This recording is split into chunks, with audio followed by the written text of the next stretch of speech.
नमस्कार, म कमल टमटा। कार्यक्रम उम्मेदवारसँग संवादमा यहाँहरूलाई स्वागत छ।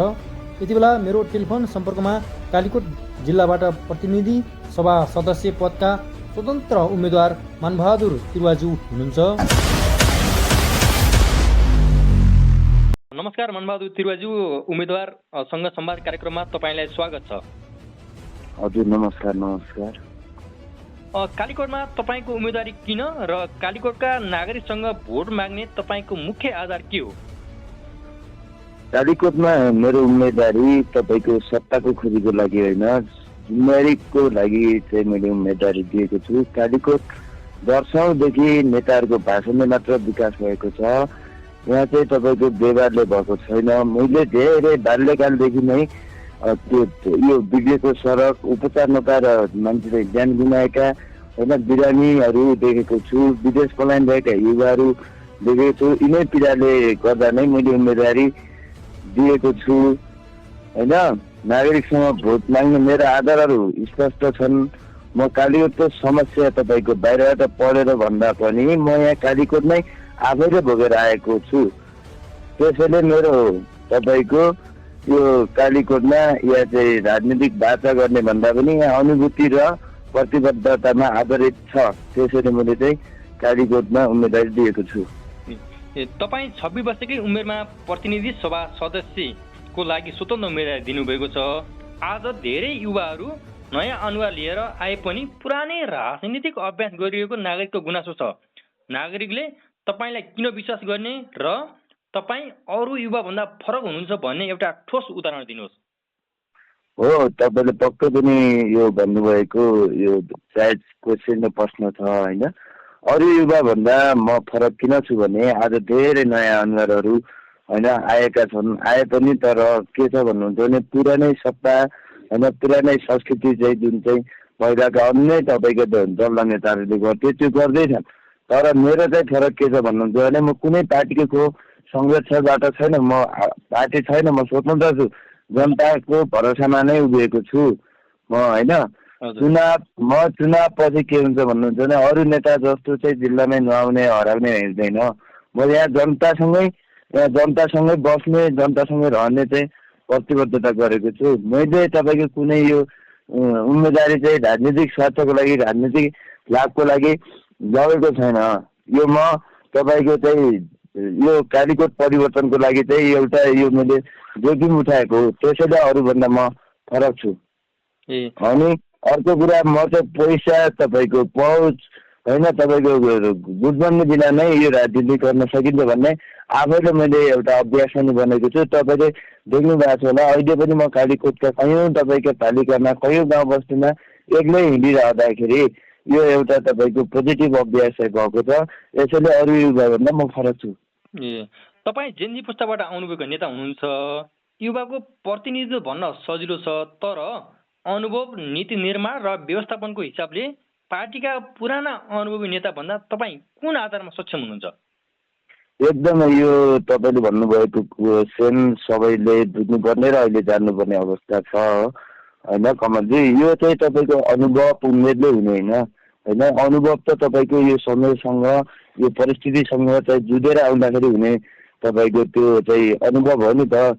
पुराना नेतासँग चाहिँ तपाईँको अनुभव नभएको होइन, उहाँहरूसँग अनुभव पनि छ। तर आजको समस्या के हो त, यहाँको अहिलेको डिजिटल होइन, बेरोजगारी, वैदेशिक पलायन, शिक्षा, रोजगारीहरूको खाडल, यी समस्यासँग म प्रत्यक्ष जोडिएको छु। मैले देखेको छु नि त। मेरो तपाईँको यी शक्तिहरू चाहिँ मैले हेरेको छु प्रत्यक्ष। यसको समस्या चाहिँ मैले भोगेको छु होइन। यहाँ डाटा नीति आधुनिक सोच बुझ्ने क्षमता चाहिँ ममा छ। पुराना तपाईँको प्रणालीसँग सम्झौता नगर्ने, तपाईँको पुराना तत्त्वहरूसँग चाहिँ सम्झौता नगर्ने त्यो साहस चाहिँ ममा छ।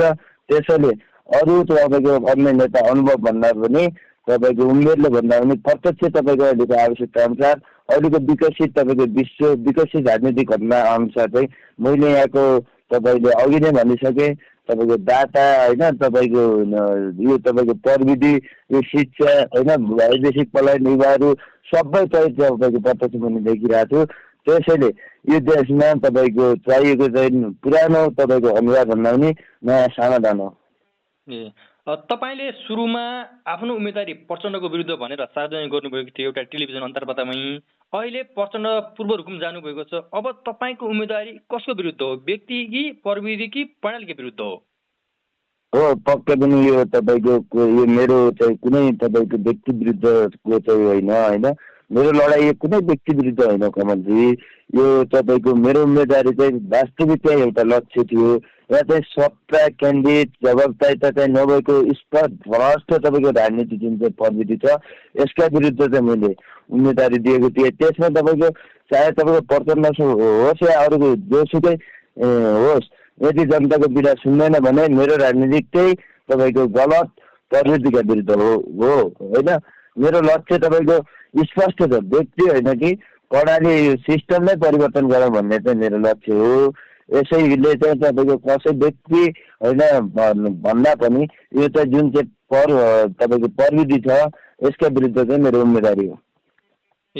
तपाईँ शहीद परिवारबाट आउनुभएको स्वतन्त्र युवा उम्मेदवार हुनुहुन्छ, तर शहीदको नाममा भोट माग्ने र सत्ता चाख्नेहरू धेरै देखिएका छन्। तपाईँ फरक हुनुहुन्छ भने ती शहीदहरूका सपनाहरू पुरा गर्न संसदमा तपाईँको पहिलो पहल के हुनेछ तपाईँ जितेर गइसकेपछि? हो, पक्कै पनि म शहीद परिवार पनि हो होइन। मेरो चाहिँ ठुलो दाइ 2062 माघ 18 गते पाल्पा तानसेनमा शहादत प्राप्त गर्नुभयो। यो तपाईँको शहीद आफै शहीद परिवार हुनुले होइन यो शहीदको पीडा शहीदको समस्या मैले प्रत्यक्ष तपाईँको देखेको छु, भोगेको पनि छु होइन। अरूले तपाईँको चाहिँ शहीदको नाम लगेर भोट ब्याङ्क बनाउने अथवा सत्तामा पुग्ने भड्याङ बनाउने जुन चाहिँ गरेका छन्, म चाहिँ त्यो गर्ने पक्षमा अथवा त्यो गर्ने उद्देश्यका साथ लक्ष्यका साथ आउने भन्ने म आफै शहीद परिवार हुनुको नाताले शहीद परिवारमा भएका तपाईँको दुःख र समस्या मैले प्रत्यक्ष देखेको छु, भोगेको छु। त्यसको लागि तपाईँले भनेको प्रश्नको जस्तो के हुन्छ भन्नुहुन्छ भने म तपाईँको शहीद परिवारलाई पहिलो तपाईँको प्राथमिकता के हुन्छ भने यहाँ चाहिँ तपाईँको शहीद परिवार बेपत्ता घाइते अधिकारको लागि होइन अधिकार सुनिश्चित गर्नेको लागि चाहिँ विशेष एउटा कानुन बनाउने, तपाईँको शहीदका सन्तानलाई चाहिँ शिक्षा रोजगारीबाट वञ्चित होइन हुने, शहीद हुनु भनेको चाहिँ शहीदको अपमान हो। उहाँहरूलाई चाहिँ शहीदका सन्ततिहरूलाई तपाईँको शिक्षा र रोजगारीमा चाहिँ तपाईँको समावेशिता गर्नलाई चाहिँ यो मेरो तपाईँको संसदमा चाहिँ तपाईँको आवाज उठाउँछु म, यो भन्नुहोस् न। त्यति भनेको गर्दा तपाईँ अहिले कालीकोटकै त्यहाँको स्थानीय स्वतन्त्र युवा उम्मेदवार हुनुहुन्छ। कालीकोट वर्षौँदेखि विकासको हिसाबले धेरै पछाडि परेको जिल्ला हो। कालीकोटको विकासका लागि तपाईँको पहिलो 3 कार्य प्राथमिकता के हुनेछन् र भ्रष्टाचार रोक्न तपाईँ संसदमा पुगिसकेपछि र स्थानीय तहमा तपाईँको कस्तो षड्यन्त्र अघि बढाउनुहुन्छ? हो, पक्कै पनि तपाईँको कालीकोट चाहिँ विकासको लागि चाहिँ यहाँ चाहिँ विकटता, यहाँ चाहिँ समस्या होइन, यहाँ भौगोलिक विकटता पनि छन्, तर चाहिँ यहाँ चाहिँ के छ भन्नुहुन्छ भने यो चाहिँ एकदमै तपाईँको भ्रष्टाचार गरेर कमिसन तर्फ बनाएर चाहिँ यो चाहिँ आएको विकास पनि सही ढङ्गले चाहिँ तपाईँको उपयोग नहुँदा अहिले चाहिँ पछाडि परेको स्थिति हो होइन। यसमा चाहिँ मेरो तपाईँले भने जस्तै 3वटा कुरामा पहिलो चाहिँ तपाईँको यहाँ मेरो प्राथमिकता के हुन्छ भन्नुहुन्छ भने अहिले पनि तपाईँका कयौँ तपाईँको बाटोमा तपाईँको मातृ मृत्यु दर चाहिँ एकदमै कालीकोटमा बढेको देखिन्छ। यहाँ चाहिँ च्यातिएको स्टेजमा जाँदै गर्दा बिच बाटोमा चाहिँ एउटा चाहिँ आमा चाहिँ बित्नुपर्ने स्थिति छ होइन। यहाँ चाहिँ तपाईँको कयौँ गाउँ बस्तीबाट त्यो कयौँ हामीले सामाजिक सञ्जालबाट पनि त्यो हामी देखिसकेका छौँ। यसको लागि पहिलो प्राथमिकता चाहिँ मेरो के हुन्छ भन्नुहुन्छ भने सडक अनि तपाईँको सडक चाहिँ पहुँच बनाउने हुन्छ। त्यहाँ चाहिँ त्यो सडक पहुँच भयो भने चाहिँ त्यहाँबाट तपाईँको स्टेसनमा बोक्दा चाहिँ मातृ सिटी होइन मर्ने स्थिति नहोस् भनेर तपाईँको चाहिँ सडक पहुँच बनाउने हुन्छ। यहाँ चाहिँ गाउँ बस्ती तपाईँको बजार र होइन अस्पताल र विद्यालयसँग चाहिँ जोड्ने मेरो पहिलो प्राथमिकता हुन्छ। तपाईँले सडकको कुरा गरिरहँदा तपाईँ अहिले आफै उम्मेदवार बाइकमा तपाईँ प्रचारमा हिँडिरहनु भएको छ। कालीकोटको सडकको अवस्था हेर्दाखेरि तपाईँलाई अलिकति मनमा केही दुविधाहरू पलाउँछ अथवा त्यहाँको पीडा हेर्दा तपाईँलाई केही माया लाग्छ लाग्दैन? त्यो सडक हो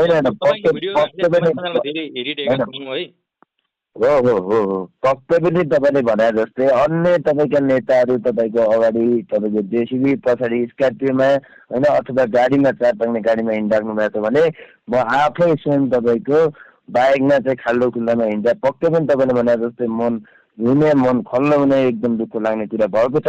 यसको लागि तपाईँको आफै त्यहाँ ठोकिएको हुनाले, आफै मैले त्यो भोगेको हुनाले त्यो सडकको चाहिँ स्तर उन्नतिको लागि चाहिँ मैले पहल कदमी गर्ने कुरा नै हुन्छ होइन। दोस्रो तपाईँको चाहिँ प्रधान चाहिँ के हुन्छ भन्नुहुन्छ भने यो कालीकोटमा चाहिँ स्वास्थ्य चाहिँ एकदमै समस्या देखिएको छ। यहाँ चाहिँ कयौँ तपाईँको मान्छेहरू सिटामनमा पाएर पनि मर्नुपर्ने स्थिति छ। यहाँ तपाईँको आकस्मिक तपाईँको बिरामी हुँदा चाहिँ पैसा नभएर चाहिँ मर्नुपर्ने स्थिति छ। यसको लागि कालीकोटमा तपाईँको प्राथमिक अस्पतालहरू बनाउने, शुद्धिकरण गर्ने चाहिँ त्यो हुन्छ र अर्को कुरा चाहिँ आकस्मिक उपचार कोष हुन्छ। यसले चाहिँ कुनै पनि बिरामी अथवा इमर्जेन्सी तपाईँ कोही लडेर भिडबाट भिडतासँग लडेर उपचार नपाएर मर्ने स्थिति हुँदैन, यसले चाहिँ बचाउने काम गर्छ। तपाईँको तेस्रो चाहिँ के छ भन्नुहुन्छ भने शिक्षा र सिप होइन। तपाईँको शिक्षा तपाईँको कक्षामा लग्ने, त्यहाँ चाहिँ पढाउने, पाठ पढाउने होइन। तपाईँको चाहिँ व्यवहारिक शिक्षा छैन। तर मेरो चाहिँ के हुन्छ भन्नुहुन्छ भने रोजगारसँग जोडिने चाहिँ शिक्षा चाहिँ त्यहाँ बनाउने कुरा हुन्छ, त्यहाँ भन्ने हेर्ने कुरा हुन्छ होइन। तेस्रो चाहिँ अर्को कुरा चाहिँ यो भ्रष्टाचार रोक्नलाई चाहिँ कसरी रोक्न सकिन्छ भन्ने कुरा पनि जुन चाहिँ तपाईँले उठाउनु भएको थियो, यसको लागि चाहिँ सबै विकासहरूको योजनाहरू चाहिँ सार्वजनिक सुनाइबाट चाहिँ गर्ने होइन। तेस्रो चाहिँ तपाईँको बजेट खर्च चाहिँ कति बजेट खर्च भयो भन्ने कुरा चाहिँ तपाईँले चाहिँ त्यहीँ बाहिरबाट बसेर पनि अनलाइनबाट चाहिँ हेर्न सक्नुहुन्छ। त्यो अनलाइनबाट सार्वजनिक गर्ने कुरा हुन्छ। तेस्रो तपाईँको संसदमा तपाईँको स्थानीय तह तपाईँको अनुगमन समिति गठन गर्ने हुन्छ। त्यसले चाहिँ स्थानीय तहमा भएका तपाईँको विकास निर्माण होइन यावत कुराको चाहिँ संसदबाट चाहिँ अनुगमन गर्ने टोली हुन्छ, त्यसले त्यो गर्छ। अर्को कुरा चाहिँ जनताबाट चाहिँ जनगठित तपाईँको होइन चाहना अनुसार चाहिँ एउटा त्यो व्यवस्थापन हुन्छ, त्यो टिम हुन्छ, त्यसले काम गर्छ। तपाईँले भर्खरै भनिरहनु भएको छ कि म चुनाव प्रचारको लागि म बाइकमा हिँडिरहेको छु, पुराना दलका नेताहरू स्कर्पियोमा हिँडिरहेका छन् भन्नुभयो। राजनीतिमा पैसा र पहुँच भएको जस पुराना दलहरूलाई आरोप लाग्दै आएको छ, तपाईँको चुनावी खर्च र पारदर्शिता कसरी सुनिश्चित गर्नुहुन्छ? हो, तपाईँले भन्नुभएको त यो एकदमै जायज छ र यो गर्नुपर्ने कुरा छ। जुन चाहिँ मेरो यो तपाईँको यो चुनावको होइन खर्च पर्च चाहिँ कसरी गर्ने भन्ने कुरा छ। मैले यसमा 3-4वटा कुरा सोचेको छु। जनतासँग तपाईँको सानो तपाईँको सहयोग लिएर चाहिँ तपाईँको मैले साधारण हिँडडुल गर्नको लागि त्यो गर्ने होइन सोचेको छु। यो तर प्रत्येक खर्च चाहिँ मैले तपाईँको सार्वजनिक विवरण होइन पेस गर्नेछु। म तपाईँको कुनै पनि ठेकेदारहरूसँग माफियासँग वा दलका पैसाहरू चाहिँ लगाउने चाहिँ स्थितिमा छैन। म त्यो लाग्दैन। जितेपछि पनि तपाईँको वार्षिक आएर व्यय चाहिँ तपाईँको मैले सार्वजनिक गर्ने कुरा छ। जस्तै मेरो तपाईँको राजनीतिक तपाईँको पैसाले गर्ने भन्दा पनि विश्वासले जित्ने मेरो चाहिँ लक्ष्य र उद्देश्य छ। ए मानबहादुर त्रिवाज्यू, कालीकोटका नागरिकहरू आज पनि आश्वासन होइन परिमाण चाहन्छन्। तपाईँले उठाउनुभएको मुद्दा र प्रतिबद्धता एकदमै जनताले मूल्याङ्कन गर्ने विषय हो होइन। अब तपाईँलाई अन्त्यमा त तपाईँलाई निष्पक्ष प्रतिस्पर्धाका लागि जितको अग्रिम शुभकामना व्यक्त गर्दछु। धन्यवाद, धेरै धेरै धन्यवाद। तपाईँले यो अवसर दिनुभयो, तपाईँले धेरै धेरै धन्यवाद। हस्, हुन्छ त। समय मिलाइदिनु भएकोमा हार्दिक आभारसहित धन्यवाद व्यक्त गर्दछु। आजको संवाद यहीँ टुङ्गाउन चाहन्छु। धन्यवाद। हस्, धन्यवाद। हस्।